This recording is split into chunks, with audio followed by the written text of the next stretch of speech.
याच्यासाठी तिघा जणांची समिती केली.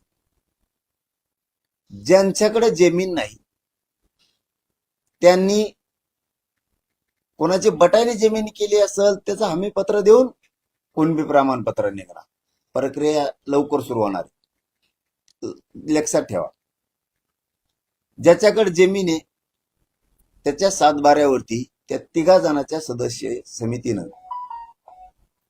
तो ताबडतोब वर्ग करून तहसीलदार, एडीएम, कलेक्टर यांच्या माध्यमातून तुम्हाला प्रमाणपत्र दिले जाणार.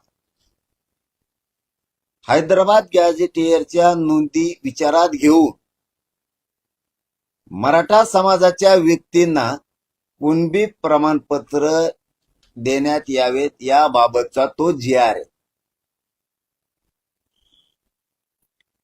शंका कुशंका डोक्यात ठेवायची गरज नाही. शंका कुशंका करणारे आपल्या बाजूने का बोललेच नाही. आणि बाबा हो, मी का वाटोळं करेन तुमचं? मराठा समाजाचं मी का वाटोळं करेन? 2-4 जण बोलले असं पत्रकार बांधवांचं म्हणणं आहे म्हणून बोललो मी. नाही तर मी लय आनंदी आहे, समाज आनंदी आहे. आणि आम्हाला काय देणं घेणं कोणाचं बोलला काय नाही बोलला काय उगं म्हणणं हे म्हणून बोलितो. बोल आमका तज्ञ बोलतामका. रोकठोक महाराष्ट्राला सबस्क्राईब करा आणि बेल आयकॉनवर क्लिक करायला विसरू नका.